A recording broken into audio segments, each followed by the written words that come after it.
And we are ready to go. Hello again. Hello, Francis.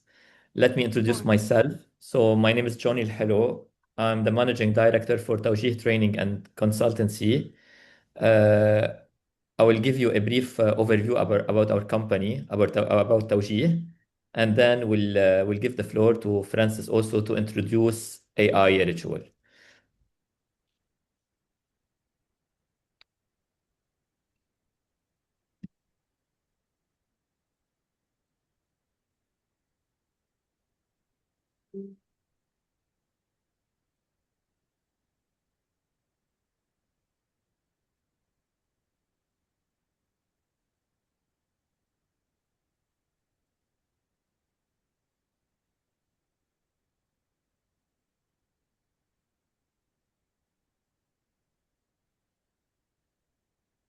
Francis, can you see the presentation, please?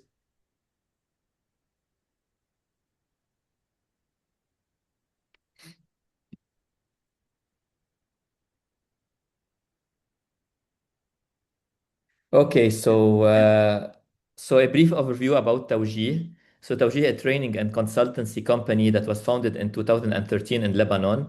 In 2021, we expanded to Cyprus.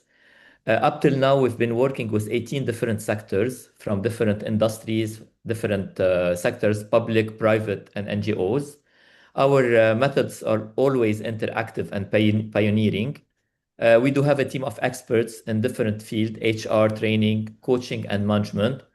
Tawjih is able to deliver training either physical, online, or in a blended. We do have also our own concept related to emotional intelligence programs like Kimia and Happy Professionals. Tawjih has projects in 7 different countries besides Lebanon, UAE, KSA, Cyprus, France, Greece, and Turkey. We are happy to tell you that we have already CPD certified programs like emotional intelligence and communication skills. We do have follow up on any training program using coaching and individual development plans. And we do have consultancies in HR and instructional design. Today, we are very happy to welcome Mr. Francis Elhelou from AI Ritual, a company that Tawjih is collaborating with to bring a new insights and additional expertise related to artificial intelligence, this topic that became actually not only a trend, a must for us to deal with in our daily life. So, welcome, Francis, and the floor is yours to introduce AI Ritual, the objective of this session, and I hope everyone would be benefiting from our session today. Thank you. Thank you, Johnny. It's a pleasure to be here with you today. We are very happy with our collaboration with Tauji. AI Ritual is about 10 years old today, and we started working with artificial intelligence mostly to serve cybersecurity teams about 10 years ago.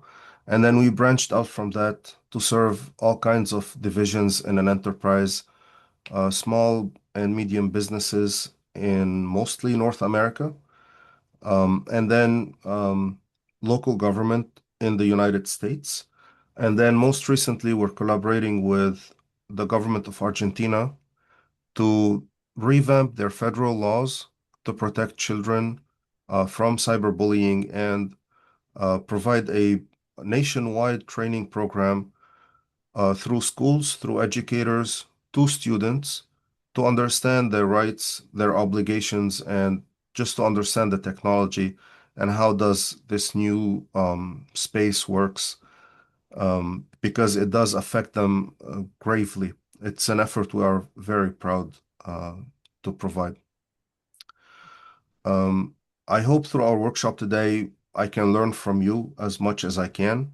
I would love as much interaction as you would share with me. We're gonna have some polls. I'm gonna have some questions. But if you, by any means, have any further ideas to what I'm proposing or sharing, please feel free to speak up. I'm not gonna try to make this a lecture, but rather an interactive learning session where we can hopefully both learn from each other. So today's topic is on the impact of AI in your organizations. namely in enhancing employee engagement and hopefully retention, because we all know engagement is what leads maybe to retention and what reduces turnover. And I'm sure this is your goal overall. Um, let's just talk about AI for a minute before we actually dive deeper into our topic specifically. But in general, we are moving in the HR world as well as the relevant fields of trying to understand what's going on. All our queries, all our polls, or all our questions are no longer as effective as they used to be.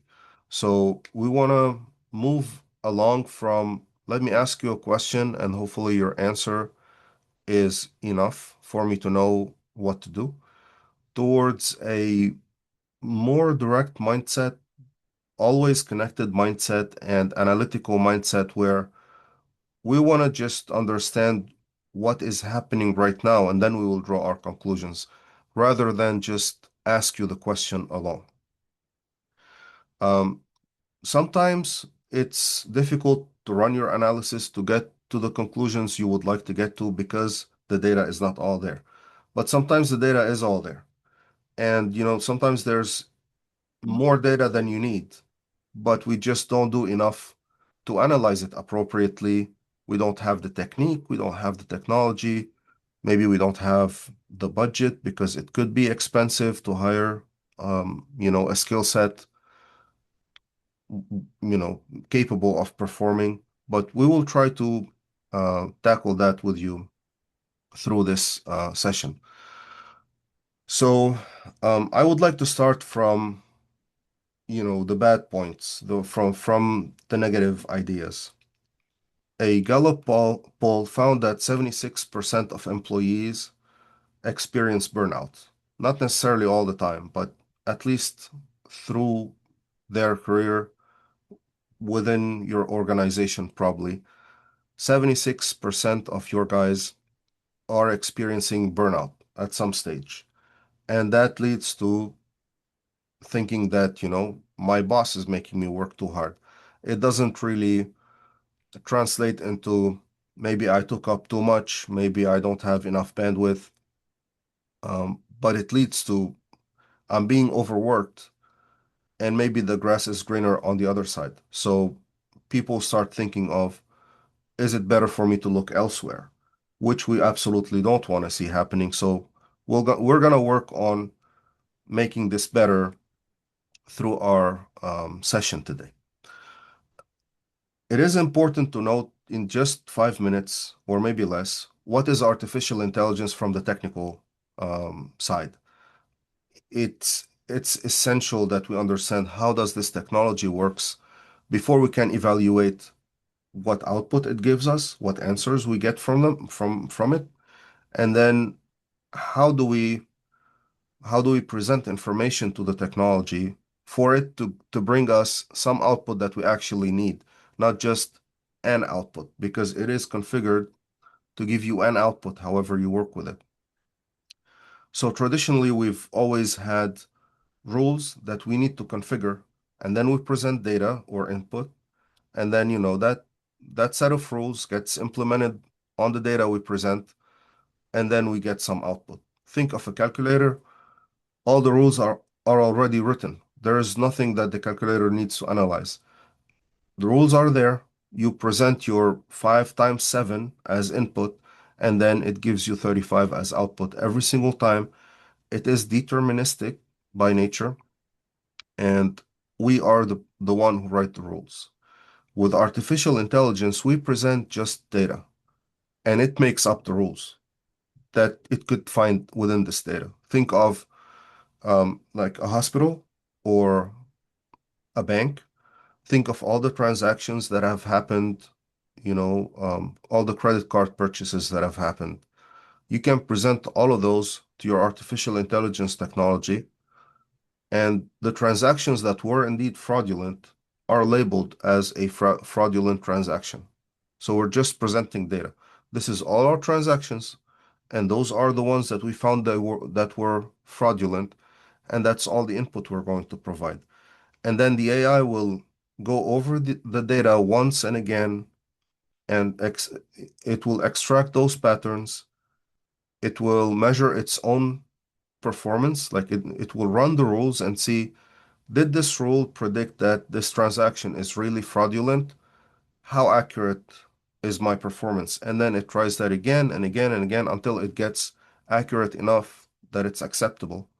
And then you put it in production, and then it sees the transactions, compares them to whatever rules it had built. So artificial intelligence is really a process of extrapolating rules from data that we have already gathered. We're not writing them. So there could be chances where there are 1,000 great rules in this rule set, in this black box, but there are seven really bad rules. And we will never know, because for us to know, we would have to go back and inspect billions of parameters. They're not a few rules in there. They are billions of parameters of nodes connecting to each other. We have to study all of those. So it's going to take a whole team for the rest of our lives to find out what those rules are that are built into the model. So we don't bother.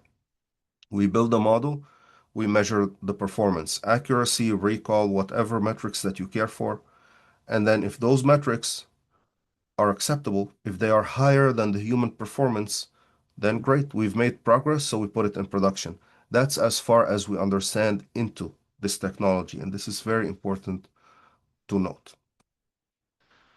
For us to begin solving any problem with artificial intelligence, we need big data. If we don't have big data, then this problem is not for artificial intelligence to solve. So what is big data? It's characterized with three main ideas. It's the data that comes in too quick for me to analyze, like credit card transactions, or like um, traffic. Say we're monitoring road traffic in a city. Each data point is not really difficult at all. You can analyze it very easily as a human being. But if 700,000 cars are on the road at the same time, then that becomes too fast for a person to analyze. Even the best person cannot analyze that much. So this becomes big data because it has high velocity. High volume is kind of understandable. Um, if we have the blood works of 25,000 patients in this hospital, we can't really analyze the patterns within because it's a big volume. And then the variety. So if we have something to analyze that gets affected by many different factors. Think of the weather, right? I can I can tell you it's going to rain today, but I will need wind speed and wind temperature, air temperature, and cloud cover, and the time of the year, and all. Like, there's so much to analyze. So that becomes a variety problem. So that also translates into a big data problem. So if you apply this principle onto your settings, you will find that if you sit with Francis all day, you will find out what the problems are with Francis very easily. But if you have 35 employees, then you can't sit with all 35 of them. If you have a department of 200, good luck. So this type of variety, velocity, and volume translates into any sector, and that is what makes for a artificial intelligence opportunity. Otherwise, we don't even think of artificial intelligence. We can analyze with other traditional methods. So this is the kind of structure that you want to think of. It's not always the case. Sometimes it's different, but just to illustrate how artificial intelligence is, think of the blue dots as whatever data you're throwing into the system. And then through all those colored layers, every circle you see is a decision node. There's a mathematical formula inside that circle that gets implemented.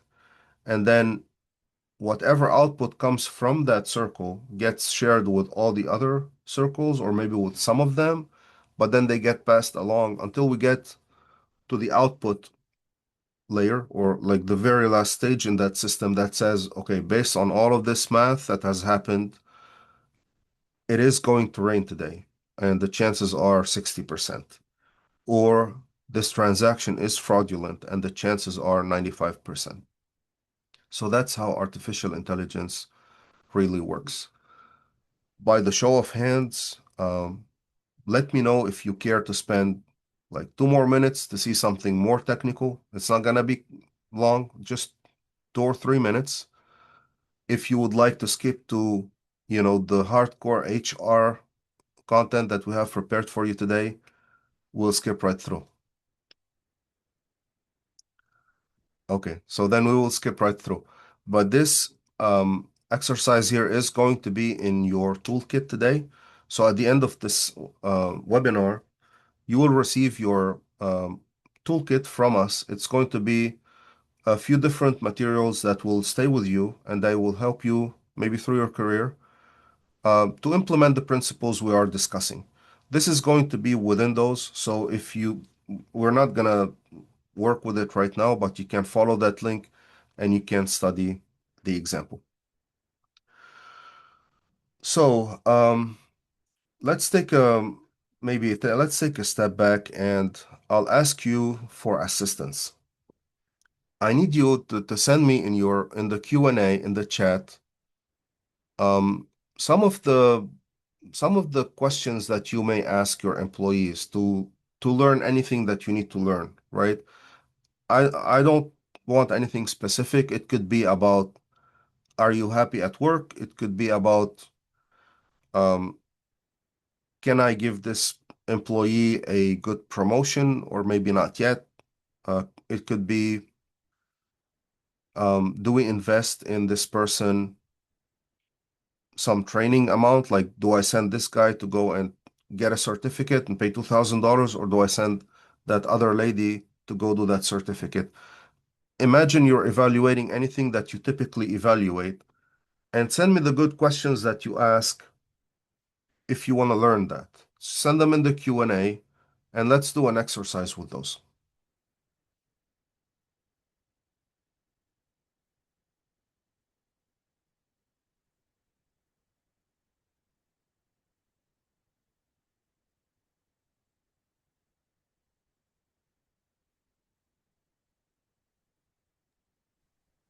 Okay, Francis, let's remind everyone that whenever you need to talk or to have an intervention or even a question, you can raise your hand and Francis can give you the access. And meanwhile, we'll be waiting for the question and the Q&A you may be asking to your employee.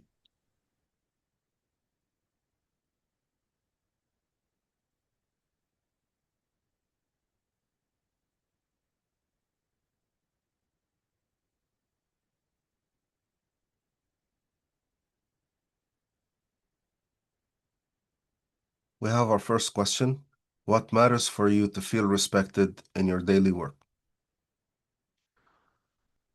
Can you elaborate a little bit on that, Rita? What are you trying to learn from this question? Are you trying to promote retention or evaluating the manager of this employee, or what is it that you're trying to get to?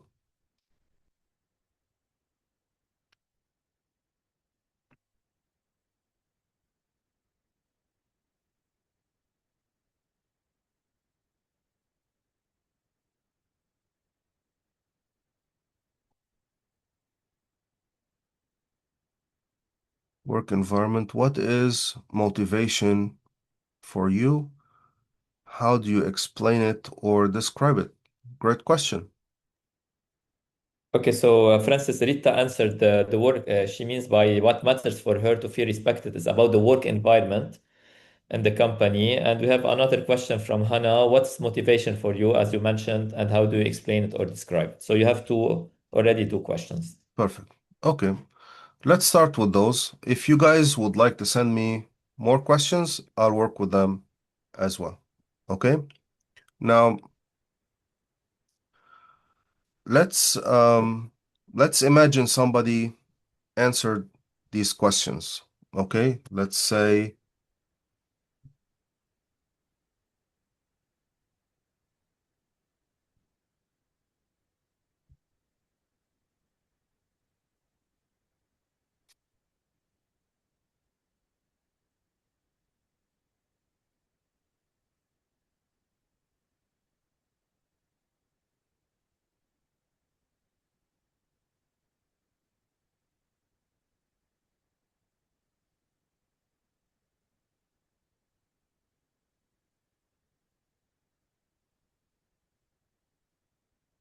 Okay.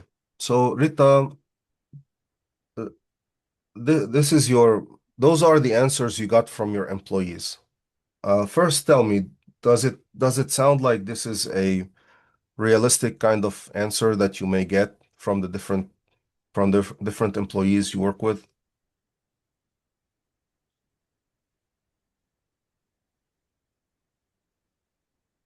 Would you like to come off mute? Can we talk?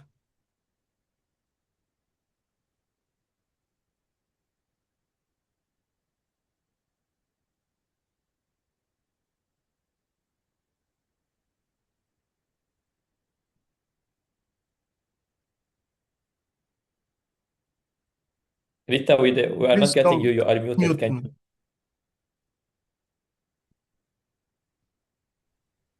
Yeah, that sounds some kind of answers that we receive usually from nurses since I work in a hospital. Okay. So they're realistic. We can work with these answers, okay? Yes, probably yes. Cool. So I'm gonna take those into a new conversation because this is where the exercise is going to be.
أكيد راح أشيل التايتل. Oh, sorry.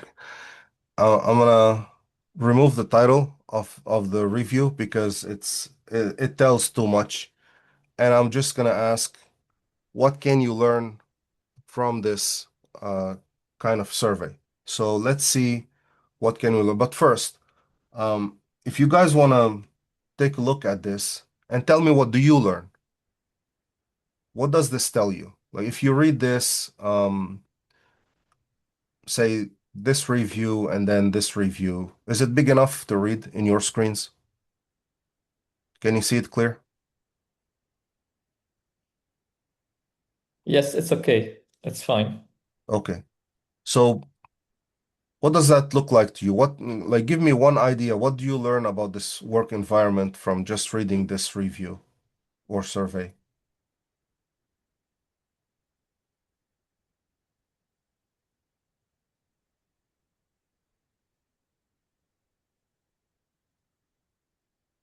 Okay. Tough crowd today. Let's get to artificial intelligence then. So, um,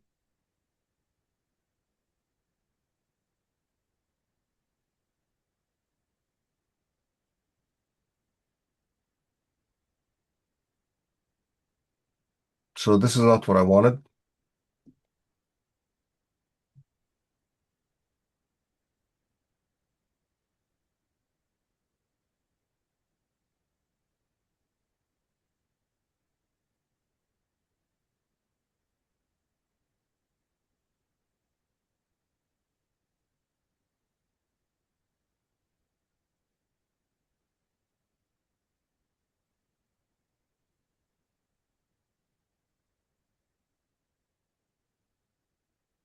Okay. So we're learning things. It says employees feel time is being wasted in meetings, preparations, and follow through. Those were the indicators, and that's what you can do. Set meeting hygiene standards, train managers on accountability, reduce unnecessary meetings, okay? Employees may feel judged or unsupported because this is what we read and this is what you guys can do. and then another idea, and then another idea. How does that sound is this maybe an improvement to traditionally having to read 1,000 reviews, and I don't know how do you process them usually. If you think this is a good input, it does give you an action item list. It does help you analyze more surveys faster, etc. Just raise your hand for me. But I promise you, this is not what we're going to learn today. We're just starting at the beginning with what we have always traditionally done. And we will get to the juicy stuff right after this. Just raise your hand for me if you think this is an improvement to what you've been doing.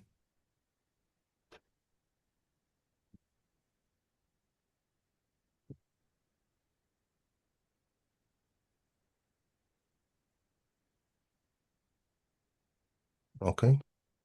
So have you guys been using artificial intelligence in your toolkit before?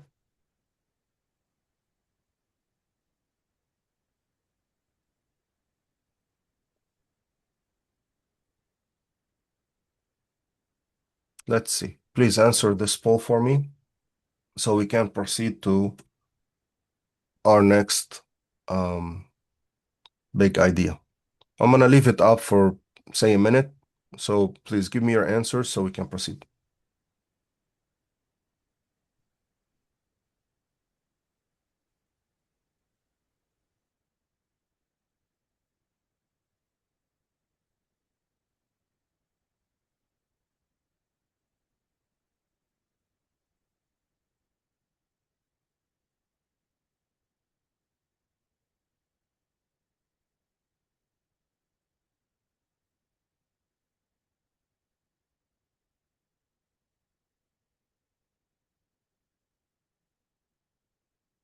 Okay. So we have just one person answering that we use AI tools all the time. And then 87 says we sometimes use ChatGPT or a similar chatbot. And that's great. Um, but there's a lot more.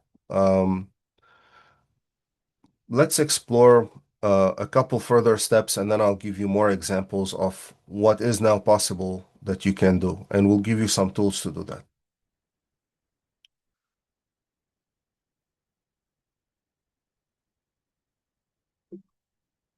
All right, so the advantage of artificial intelligence is that because it's so good at analyzing patterns, it's also so good at associating those patterns with like very specific solutions. It's great at personalization. We don't really necessarily analyze the performance of a department and then provide a general guidance or directive to the department. And we don't necessarily do it every 6 months anymore or every year. We can make it run constantly individually. So we can create real-time sentiment analysis with tools that you already use, and I know you already use because for the most part they're free. We can formulate personalized interventions. Say, Francis, I noticed this. Johnny, how about you that? We can run predictive analytics to tell what direction is each employee going, and then we can automate insight generation. But this is left to the last step on purpose. So we all use chat applications. I'm sure you use Teams, you use Slack, you use something to chat. In insurance, we've created like a policy, call it an agreement. It's something optional, right? Anybody who's organizing meetings, we always have to organize them through Teams in the company. So if we are meeting and we're not transcribing our meeting, then nobody knows what we've been talking about. If it's something that doesn't need to go on record, I have a question, I have something, I have an issue talking to my manager, Nobody knows of any of that. But if we choose to transcribe the meeting, it gets transcribed and the transcript gets saved in a specific directory within the network of the company. And then that gets analyzed by an artificial intelligence agent that goes through, and it's not only artificial intelligence, it's a combination of traditional computing programming and artificial intelligence that goes through that transcript. It finds keywords, it associates them with projects that are already being implemented or worked on in the company.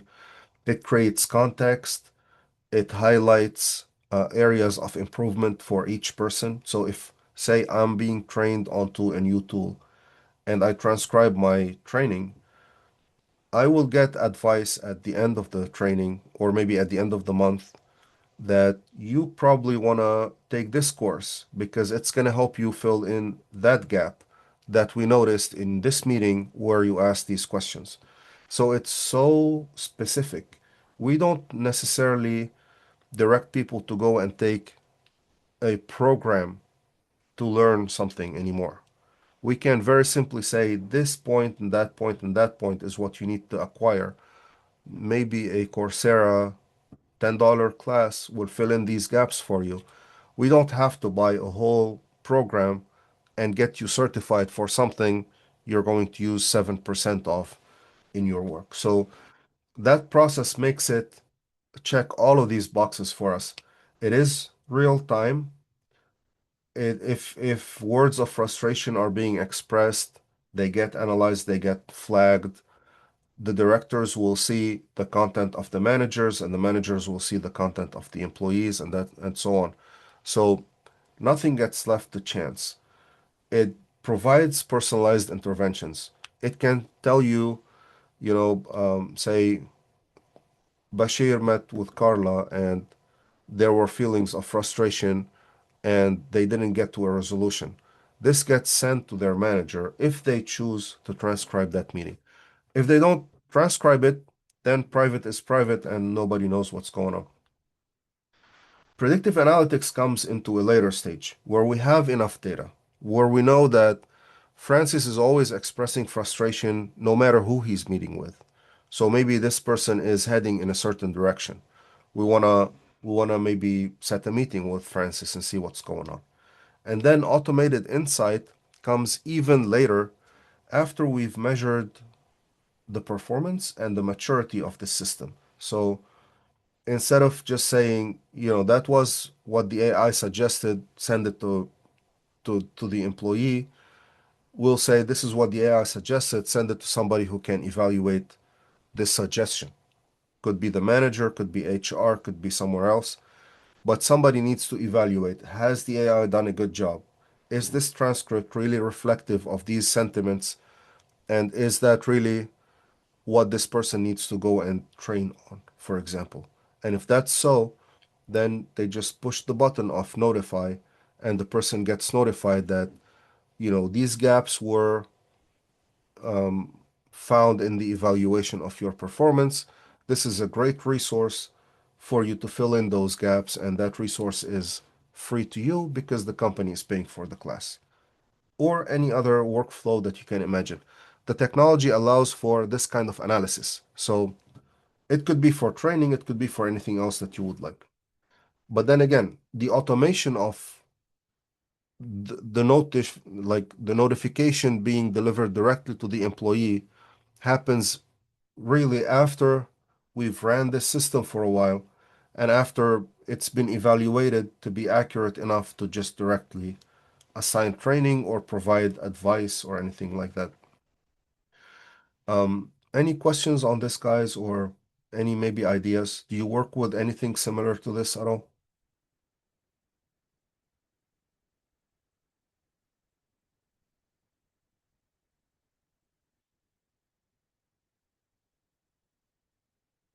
Okay. So now that we know that AI is super good at so many things, there are so many things AI is not good at all, and it's probably never gonna be good at because it comes with the technology. It's fundamental to the technology itself. it will not become better at these things, which are the characteristics of us humans. So, building psychological safety and trust, for example, understanding unspoken context, like if somebody's face has an expression, um, navigating cultural differences, maybe difficulties, maybe embarrassment. Let's say somebody could say, I understood because they're too embarrassed to say, I didn't understand. A human could tell. You could pick up on the tone of voice and the expression of the face and all that. AI can't. So do not assign artificial intelligence your job. Your job is still your job. AI is like maybe an augmentation to what you can do. It helps you analyze the performance of 1,000 people at the same time because, humanly, you couldn't possibly do that, but it doesn't do the job for you. You're still there. You're still supposed to provide what you need to provide to the other people around you, and you still need to play your role.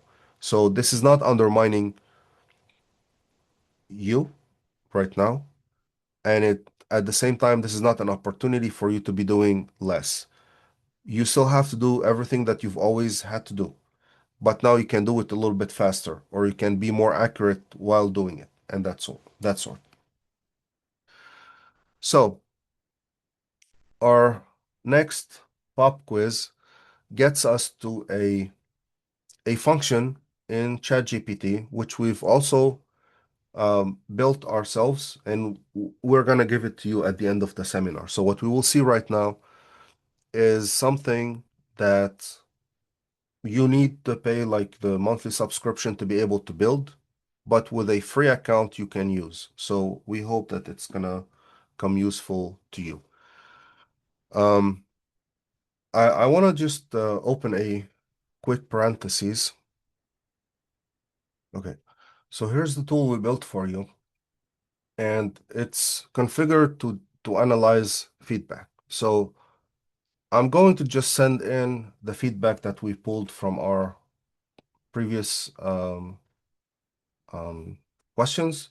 I'm gonna keep them the same. I will not even ask for specific things that this AI should do, or I'm not gonna provide any context or instructions. I'm just gonna provide the survey as it is, and let's see what it does.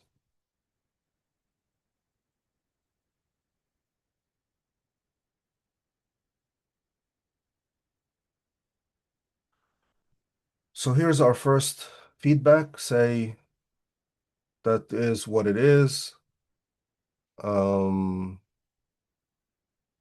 It promotes communication and accountability. It's positive, leaning, and constructive. So it's rather positive. It's not very emotional. Flight risk, it doesn't look like this person might leave the company soon.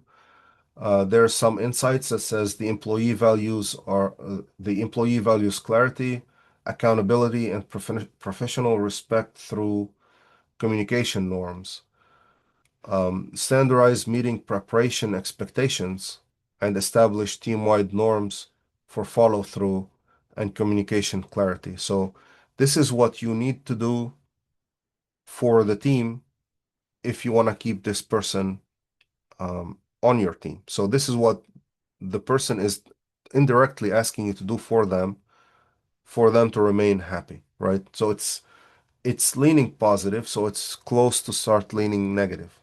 This person is complaining about something, maybe with positive expressions, but the person is essentially telling you, this is what I need from you, and that's what they need. Feedback 2. Let's see, same metrics to evaluate, no flight risk. This employee feels respected when learning is supported and belonging is reinforced. So what do you need to do is implement team level norms for supportive knowledge sharing. So this guy seems to want to know a little bit more about the process, but is struggling to find support. So it's very easy to highlight these. Well, there's this possible flight risk because of burnout. Respect to me is recognizing giving 100%, even when things get busy. It's noticing the effort, not just the result. I feel respected when leadership sets realistic expectations. So that's very powerful, you know. I don't know. I'm not an HR professional. I don't read this and then extrapolate that, right? This is new information for me if I read this. It may lead me in a direction, but it's not as powerful as telling me there is a flight risk. This person may be thinking to leave the company. Let me know if you disagree or if you agree with me. But this looks like it's a good analysis. Now, what we can do is not only just analyze an individual evaluation, right? This is rather simple, just copying the evaluation and paste it in ChatGPT. Granted, we have some instructions in the background that you will also get, but this is basic, right? What we can do further and what is actually being done these days is that we can create our evaluation through this AI to measure different metrics than we care for. So this is what I thought to measure. If you guys can think of something else to measure, please let me know. Type it in the Q&A and let me know what else is important to measure. But if we're measuring, say, sentiment, we have in our database a place for sentiment, and then it gets measured. So we can track a person's journey from the first survey to the second to the last. How did they progress in their sentiment? Were they a good employee, but now there is a flight risk? Were they a flight risk, but now they're not?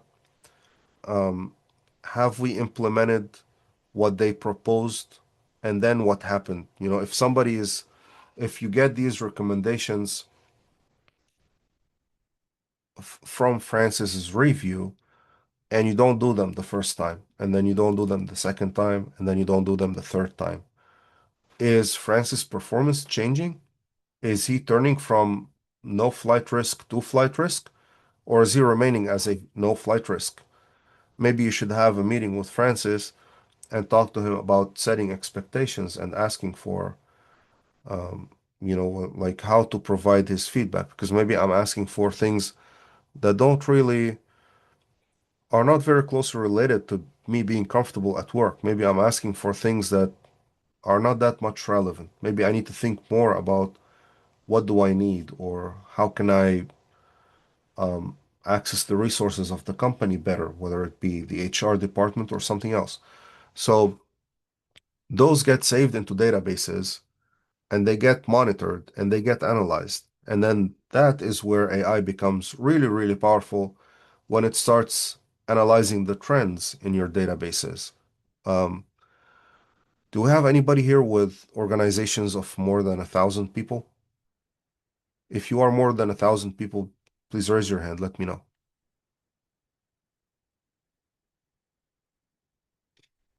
No? Is everybody under 1,000 people?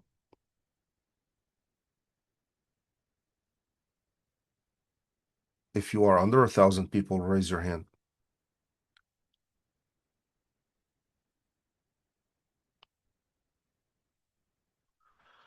Okay, please lower your hands if you are under 200 people. If you are over 200 people, raise your hand. Is your organization larger than 200 people? Okay, great. We have a bunch. So if you have, let's say, 200 people, and you can tell about each one of those employees, how were they 2 years ago and how are they now with, say, 8 intervals in between. And you can draw those lines, you can draw those curves and say expectations rose or expectations dropped. Maybe my expectations of my company fell. Is that something for you to monitor? Is it important to note? And that's not difficult to do and it's not expensive to do. Those are things that are, for the most part, you use the tools that generate this data. You want to just leverage the tools that make sense of this data, right? because I'm sure you have things where you meet and you have things where you chat. We're not doing everything face to face anymore. Even if you meet in a conference room, it's not a bad idea to have a like an auto logger or just a transcriber running in the center of the table, just transcribing what is being said. There are some that understand Arabic. There are people who can speak English. You can make it work. Um, Maisa, I see your hand risen. Do you have a question for me, or are you guys larger than 200 employees?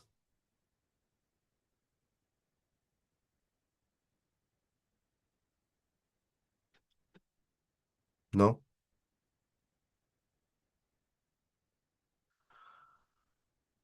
Okay. So my question to you, whatever systems you're using today, do you get this sort of analysis on your customers, or do you go beyond? If you get this much, raise your hand for me. And then later on, if you go beyond, I'll ask you to raise your hand later. Do you go beyond? Raise your hand if you go beyond.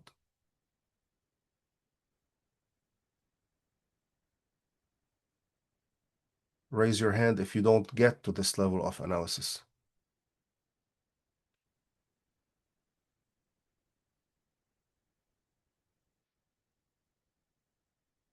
Okay. So the good news is what we're using right now is going to be accessible to you. So you will have this tool.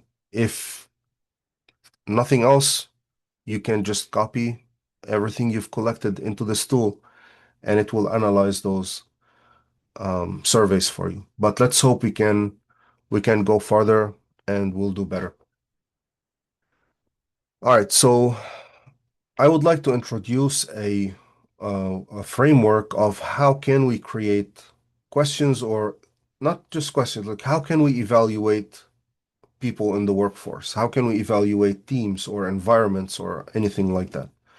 So the framework we propose is called Inspire, and obviously it's for individualized feedback, nudge-based actions, sentiment analysis, predictive insights, integrated recognition, real-time reporting, and ethical guardrails.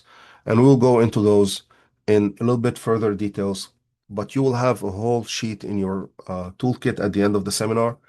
This is going to be a whole document um, written up, not just this summarized version of it. So let's look at individualized feedback. Um, it's not the best statement you can make to say the company has a 75% employee engagement score. How about your team's engagement has dropped by 10% in the last quarter, with the key drivers being lack of recognition and limited growth? Here are 3 personalized recommendations for you to address this, right? This is you speaking to the manager, obviously. So you want to be more individualized. And the examples I provided earlier about Francis wanting to maybe learn or understand or having gaps in his skills also stand. Those are great examples if you're not talking about the whole team, but you will have access to that level of information. Nudge-based actions are actions that you know what a nudge is, right? We're just kind of nudging the person into the certain direction that we want to go. We want to give them a hint how to achieve what we would like to see achieved. So instead of saying we need to improve communication, better say you need to have a one-on-one with this person, and this is what they said or what they expressed, whatever. This is why we think you need to have that one-on-one. And maybe during that one-on-one, try to get to this result. Try to get to Johnny being happy with the opportunity of personal development he gets in this company, right? Because it seems Johnny cares that much about being able to learn more. See whatever resources you can provide to keep Johnny happy. Sentiment analysis is kind of self-explanatory.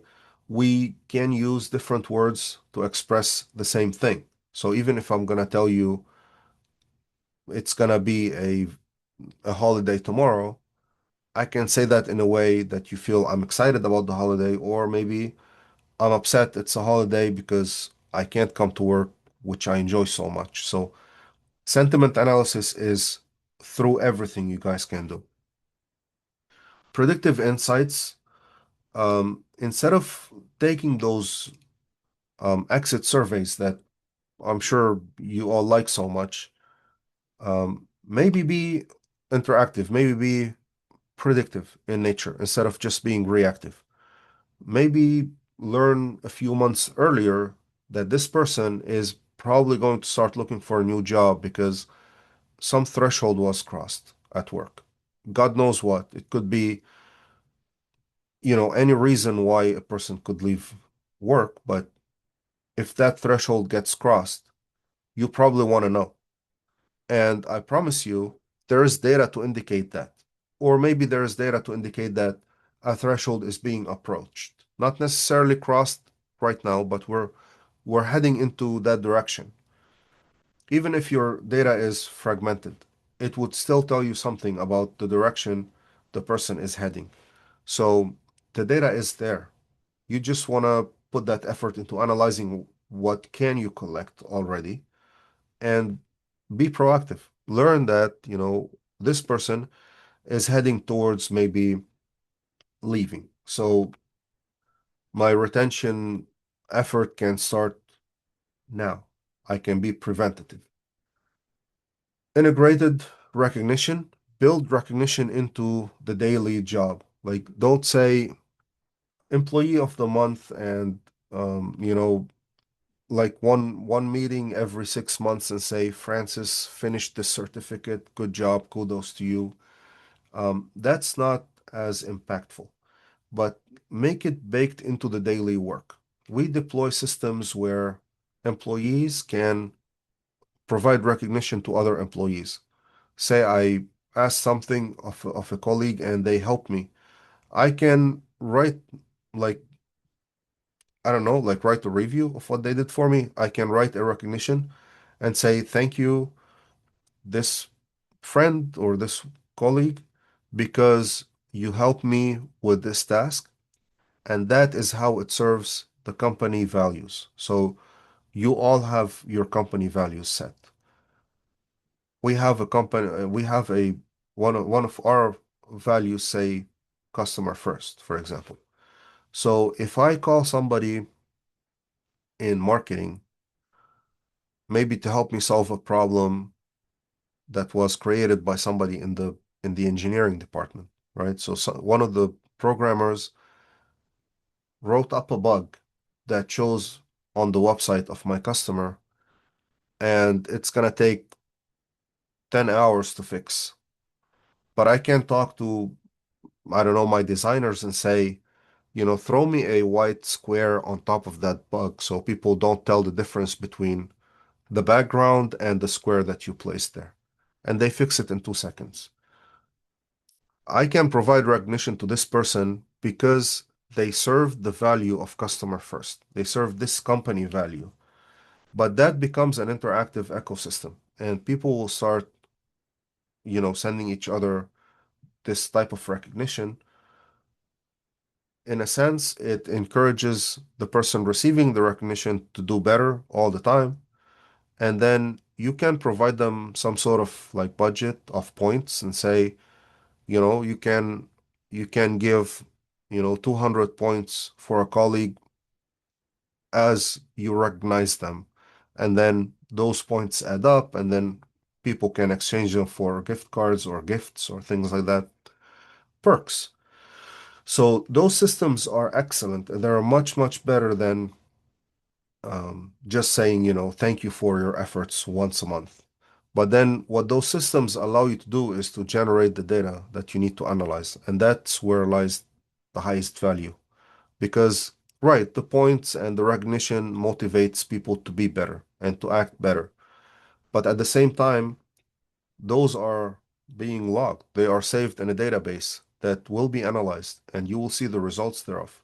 And you will find that Francis is being recognized almost every week, but Johnny on the same team sitting in a, on the next desk is not being recognized. So maybe that's something to analyze. Is Johnny not helping people? Or is Francis just bribing colleagues to get those recognitions? And then you can also look at the person's track, how I used to perform, how am I performing now, what is my performance projected to be. So those are very, very powerful systems to create the data that you would like to learn from. Real-time reporting, we've covered that. And then ethical guardrails, just like the example of our meetings analysis, it's transparent. It's not something that the company does to kind of spy on the employees. No, it's an effort where the employees are taking part in the activity that brings benefit to them. I would like for the system to understand my strong points and maybe assign me more adequate tasks, and understand my weak points and maybe assign me classes to cover those weak points, and then be able to take even better tasks and accelerate my promotion track and that sort. So I am happy to be part of this. It's not something that the company is doing to just spy on me and see who are we going to punish. So that's the end of the framework. Again, we're gonna give you the links and everything through that we've used, all these documents. You don't really need to copy this URL because it will be delivered to your email after the meeting is over. Any questions? Do we have anything on the Q&A? Any reflections?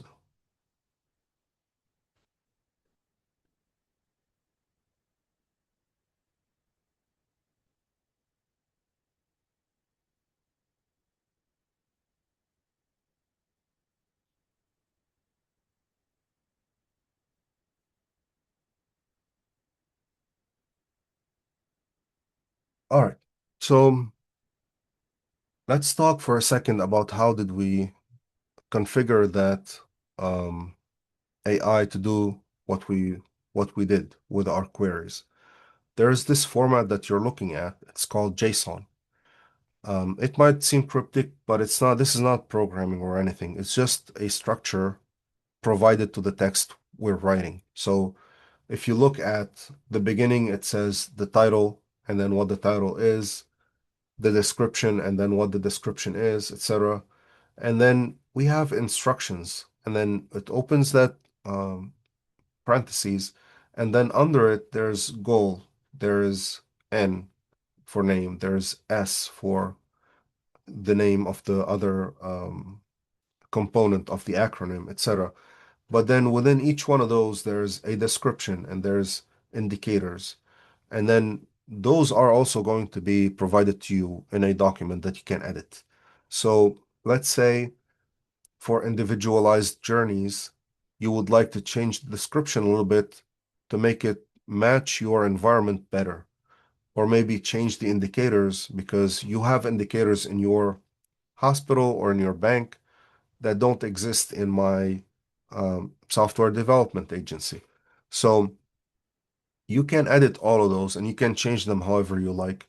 Just make sure you maintain the structure. You cannot change the structure, otherwise it won't work as intended. The whole point of this is to provide structure to the words.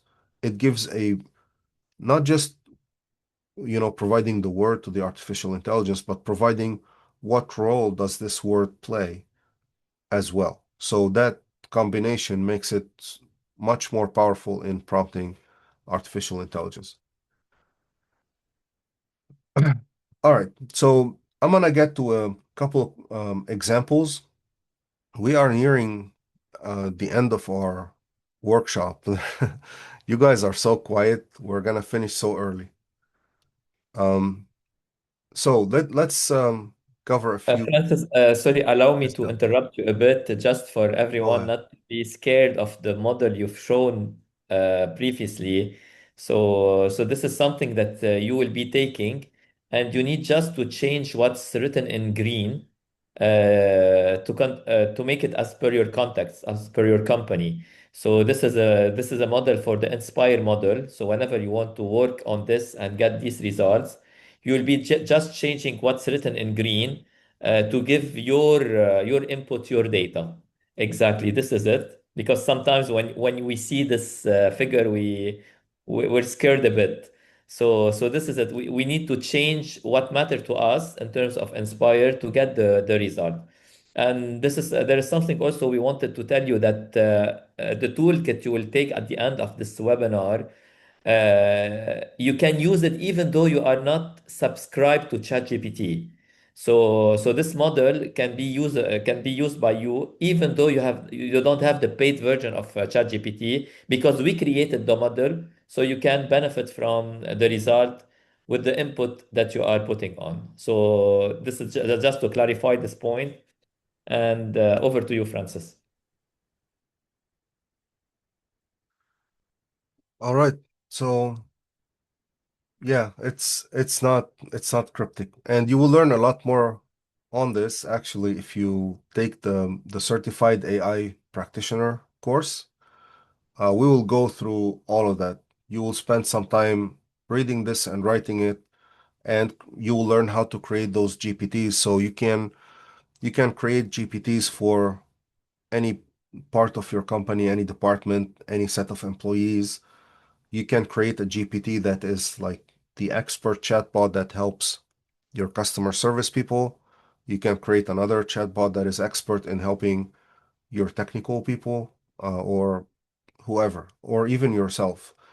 I create maybe dozens, maybe hundreds of GPTs that help me do anything that I usually do. Anything that is a recurring task in my life, I build something that gives me at least the first draft of it, or that gives me um, like good ideas in the direction I want to get to.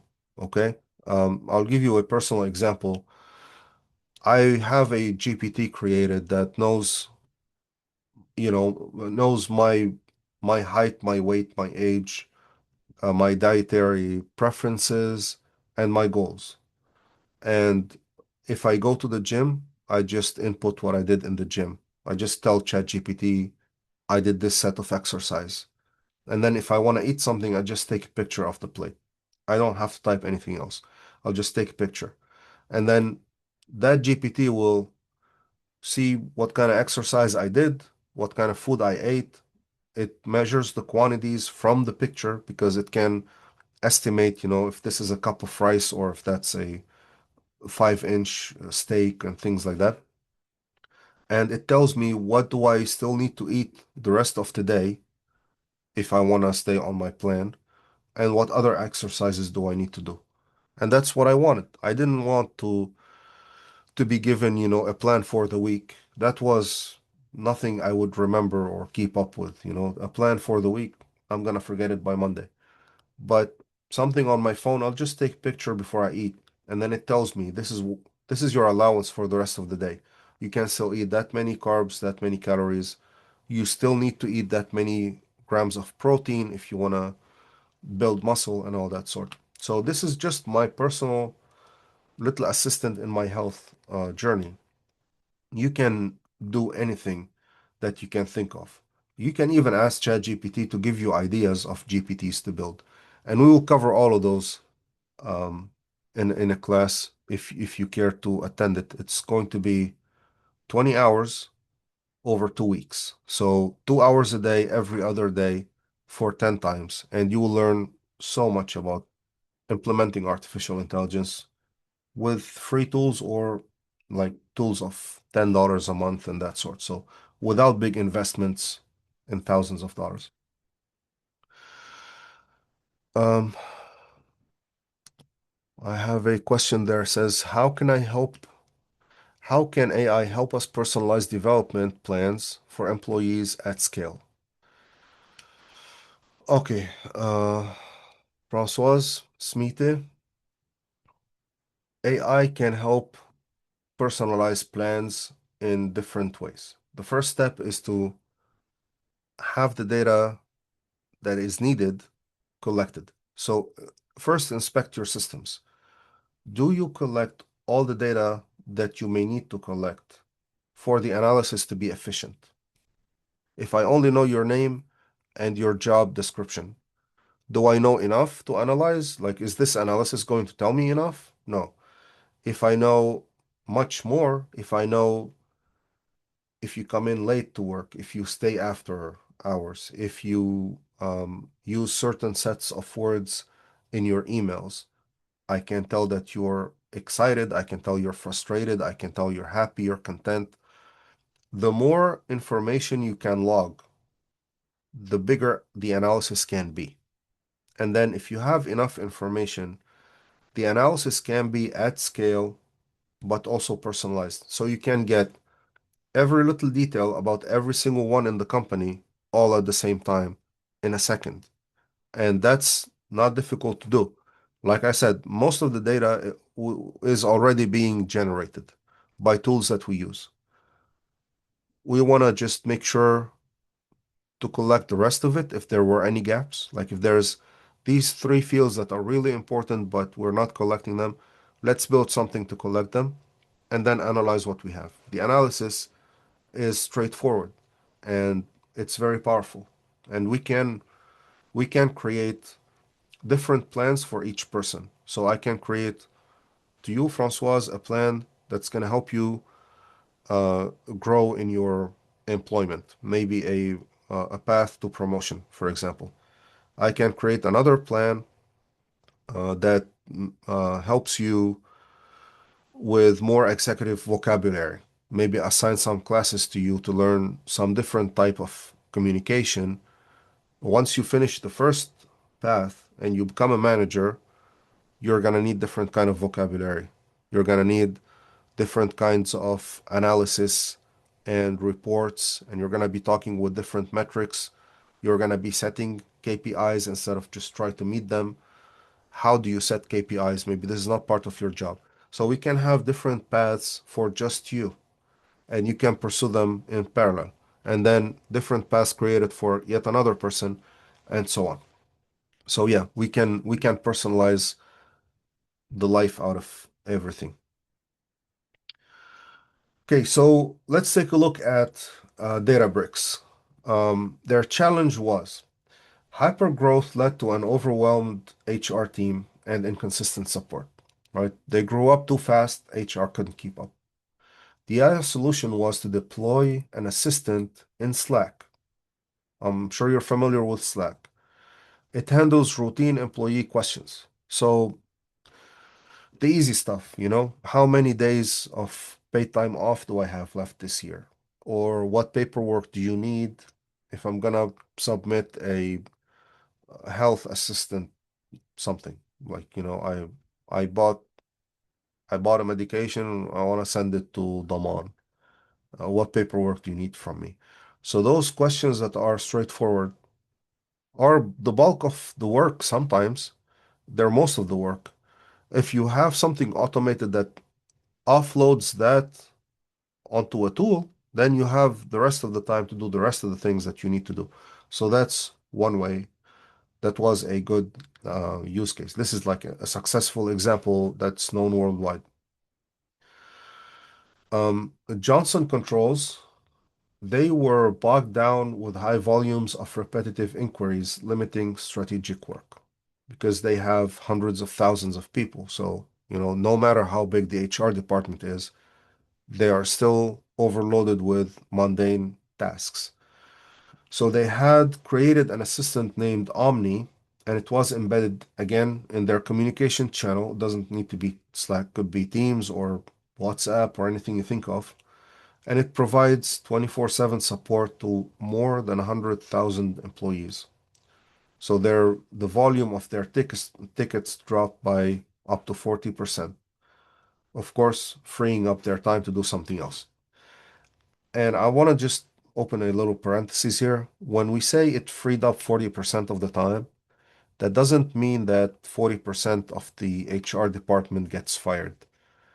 Just like I said before, this tool is going to help you do your job more accurately, at scale, in a more personalized way. It's not going to replace you by any means.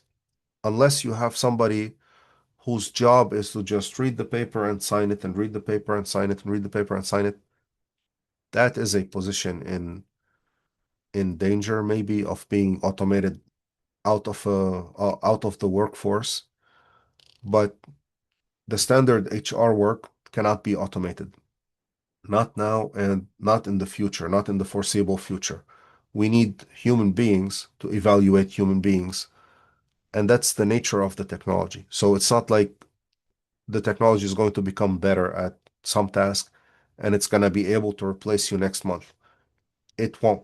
And it would be a grave mistake if you would think that you can automate all of your job away.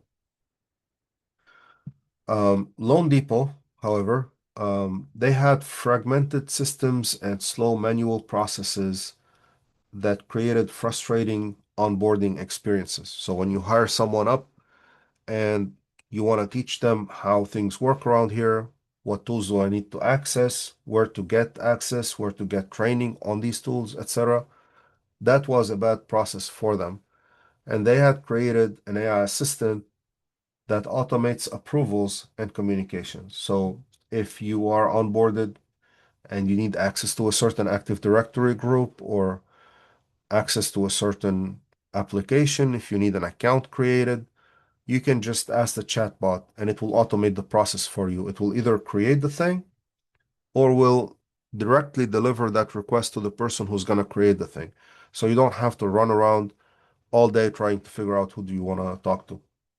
Of course, it saves a lot of money in wasted time, but it also increases, the satisfaction of all the employees. The new guys know where to go. The people who've been working here don't need to be bothered with the requests of new guys that don't relate to their work. It's good all over, however you look at it. So we're going to get to our next framework that helps you build better HR service, but I'll take a second again. It seems we have quite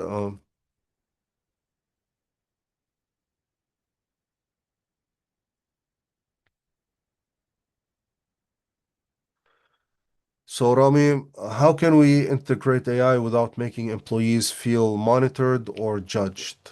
Um, I think the best answer to that is the example I shared about uh, what we did for. Um, you want to build the system with the employees. You want to tell them we have this opportunity to collaborate with, this expert or this company, or we've developed this technology or whatever. But we have this technology, and this is an opportunity for us to find how can we make ourselves better. There are things that you can ask them if they want to opt in or not. Just like saying, if you like to transcribe your meetings, go ahead and you will benefit from this system. If you don't transcribe your meetings, then go ahead, but you're not going to benefit from the system. We're not trying to spy on you. We're trying to find the best class that will make you better in the shortest amount of time to become promotable. If you want it, it's there for you. This is a service that we're providing. It's not that we're spying on you in any way. So that's the best approach. Just be transparent and make sure you are building together. There's no point in forcing anyone into anything, or in tricking someone into something. There's absolutely no point. Eventually, they're gonna find out that they are being monitored, and then they will stop talking using Teams or using Slack or whatever it is that they're using, and they will send each other WhatsApp messages. And you would have built a whole system and paid for it for absolutely nothing. Just be transparent and say, we are leveraging this technology to make ourselves better. If you would like to make yourself better, go ahead and use the same technology that we use. We already bought it, we paid for it, it's for you. Go ahead and leverage it. And adoption could be slow, or maybe not as quick as you would like, but think of the long-term value for your company. Do you prefer to have the system and maybe have 60% adoption rate and know exactly what 60% of your workforce needs and wants and can do and can perform? Or would you rather not have that visibility? You know, are you going to evaluate the success of the problem, the project by how many people don't benefit from it or by how many people do benefit from it? So that's internal. I'm not saying either one is the correct answer. That's a business decision after all. You know, it's internal, but that's how you would want to evaluate it. What are the most immediate low-cost AI tools HR can adopt to improve employee engagement without overwhelming the team? Brenda, the the lowest cost AI tools are the free tools that you already use. You know, there's a lot that is just available to you like ChatGPT, but there's also a lot that is available in a ready-to-use format, but it's code. Like, you know, if you go to GitHub, for example, you'll find endless code repositories. People who have built tools and they are just outsourcing them. The tools are there for free. You just need to learn how to maybe find it, evaluate it, ask your IT team to make it available to your company or deploy it or that sort.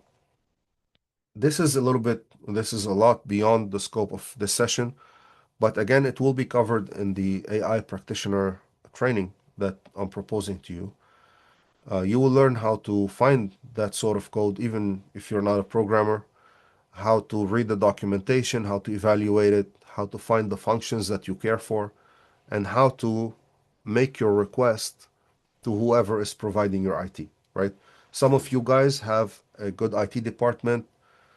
Some of you may have a smaller IT department, don't have the skill set. You could outsource it. You could ask an agency to build something, hopefully us. But if you have the IT team with the necessary skills, you can by all means find it and implement it. This is the lowest barrier to this, but it comes with the risk of privacy and compliance. You need to be very aware of this. If you send in your data into ChatGPT, you're sharing with the world, and they have the right to use that data to train their newer models later on. So how much Francis is making is going to become part of ChatGPT's database. And it has happened before that private information from a company was made available to other users because this document was shared and it became part of the training database. So if you are in a medical industry, if you are in a bank, anything financial, basically any regulated industry, you don't want to just share everything into ChatGPT. And you don't want to just import whichever code and run it in your environment because it could have some, uh, maybe not like intentional malware in it. Like maybe they didn't build something to spy on you within that software. I'm not saying that everybody is ill-intentioned, but there may be weaknesses in that software. There may be things that the person who built this tool is not really trying to build a enterprise grade service. So there's other things and other parts that need to be built specifically for cybersecurity and compliance. So don't take it upon yourselves. Make sure you put it in the hands of a good IT team who know these details and who can actually make things work for you. But that's the lowest entry level I can think of. And then if you go beyond the cheapest solutions, the the good solutions are not all that expensive. You know, we're not talking millions of dollars. You can build very decent solutions for very little money. Okay, so back to our presentation. Let's get to our second framework about building a predictive retention strategy. So how are we going to build something predictive? You've probably built retention strategies. They always say what we will do in the future. We are going to do this. We are going to provide that. We are going to contract this educational institution to provide training, or we're going to give a free gym subscription to all our employees. Whatever your retention policy may contain, it's always something we're going to do. It's always something like that. Retain framework proposes a different take onto it. Let's take a look. So it proposes to first recognize risk signals, obviously by collecting the correct data. You want to identify and monitor the leading indicators that predict employee flight risk. You want to extract and engineer your data. So collect, cleanse, transform into predictive features. We had a good example when ChatGPT was evaluating the survey. I shared with it. But essentially, any data that you receive is going to be everything, about everything from all the time. You want to work with it, and you want to select what features are more important, what features are missing, what date frames are important. Do you care how responsive I was 5 years ago? Maybe you do, maybe you don't. So you want to select those things that matter to you. You want to clean your data from the parts that don't really mean anything to you. Like if my tone was frustrated in my meeting, it might make sense to see how long that meeting is. Maybe I was frustrated because the meeting took 3 hours. But it doesn't really make sense to analyze if that meeting was Tuesday or Thursday, because what difference does it make? So there are things that are true, but we don't care to analyze. So we clean our data out of those. There may be some missing values we replace, that sort. And then you want to train your predictive models. And it's fine if your predictive model is only ChatGPT for now, or only something very small and simple integration with Microsoft Teams. It's okay, but get something going, and then it's easy to build upon that. You want to make those models active. Act on insights, right? So deploy proactive interventions based on risk scores and root cause analysis. Don't just create a report. Create a report is what AI does for you. It's not what you do for your company. Okay? If you get a report, if you receive a report, your job is to build upon it. Do something. What are the actions? And there's a principle that we follow, says outcome-based model, not output-based model in project management. So we don't really do the task because I'm going to have some output. I'll show you I finished my task and my conscience is clear. If the output does not lead into an outcome, then who cares? I want to lead to an outcome. I want something that I want to change something. I want to make something better. I want to make something faster. I want to make something cheaper or, less expensive. I don't want to just provide an output. I want to provide an outcome. So lead towards that, if you will. And then integrate across systems. There may be something that you deploy in teams right now. Maybe there's another team who are building something else from somewhere else, but it could make sense to connect those two in the back end, and maybe we will learn some further insights. Maybe we will learn from our underwriting group or underwriting team that we have a spike in this sort of demand, which leads into a spike in this sort of skills. So we're gonna start preparing for that. Of course, they could have just told you this, but the patterns that are beyond our capability of analysis, like we started, because we are analyzing big data, because the bank has thousands of employee customers, and the hospital has thousands of customers, and the legal firm has thousands of customers, that is already big data. So the team delivering the service doesn't necessarily have all the information to provide to you. Those patterns are underlying. AI will find them. and then something from this system and something from that system put together could lead to very powerful insights helping you in your own market. And then obviously navigate and iterate. So do the process, evaluate it, bring your recommendations to whoever is helping you build the process, and then redo the whole thing all over again. Always keep it maintained. If there is a thing that you notice that could be made better, provide that input so it can be made better immediately so the system keeps running lean and accurate as much as possible. That's it for today. That's our session. I'll leave the word to you, Johnny. If you have any further questions coming your way, or if you want Okay, thank you so much, Francis. Uh, I don't know if someone has a technical question regarding the two models. I know maybe for some people this is something new. For other people this is something familiar. But this is the moment to profit from your expertise in order to answer the question. So anyone with any question, please feel free to raise your hand. You'll get unmuted for this one.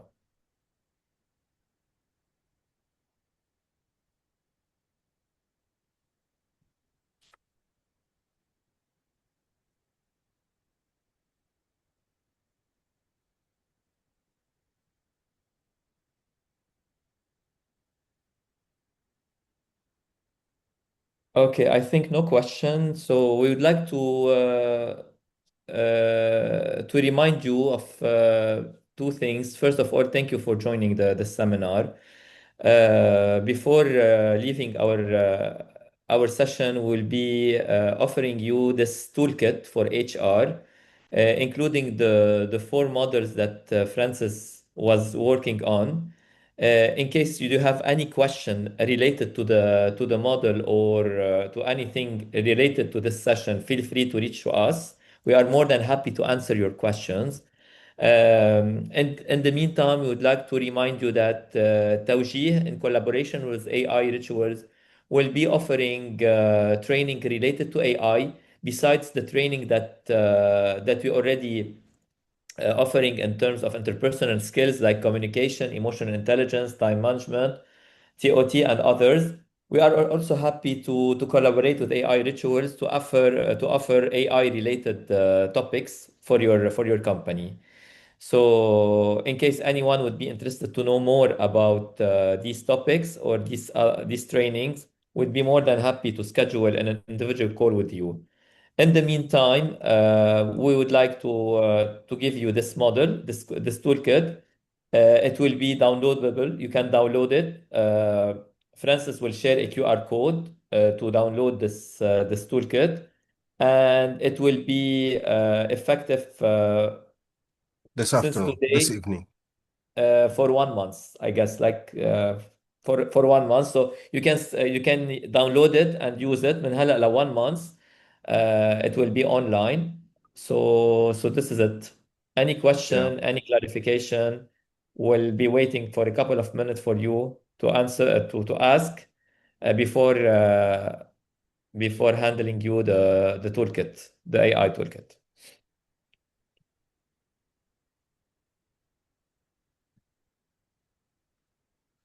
Actually, we will wait for the seminar to conclude and upload this video onto the page. Can we send them the link by email, Johnny? Sure, sure. So Yeah, we'll be let's. sending you sending you by email the link with this toolkit. And again, let me remind you about this toolkit. So the toolkit was created by AI Ritual, but you can use it for free. And even though you don't have a paid subscription in ChatGPT or AI, you can still use this model because it's already created. All what you have to do is to insert the information related to your institution, your context, your data, etc., in order to get these results, like what we have seen at the beginning when we were analyzing the feedback of different employees. using the model. So AI was helpful to give us insights about the answers of our team, our employee, and what's most interesting is to give us like strategies how to deal with those people. So we were based on our context, our reality, our concern, and out of these, the model was helpful in order to give us insight or strategies in order what to do with these and to avoid any generic strategy or something in general, because sometimes ChatGPT share with us general answers or general questions or general insights. In this case, you have something very customized based on your reality and backed up by our structure that will be helpful for you. So thank you so much. If no other question, we were happy to have you there. Hopefully, you find it beneficial for you to get insight about this information, and hopefully you will use this model to improve some practices related to employee engagement at your company. I guess we have a question. Oh, okay, so thank you, Rita. So thank you, everyone, and looking forward to see you in different or other training opportunities.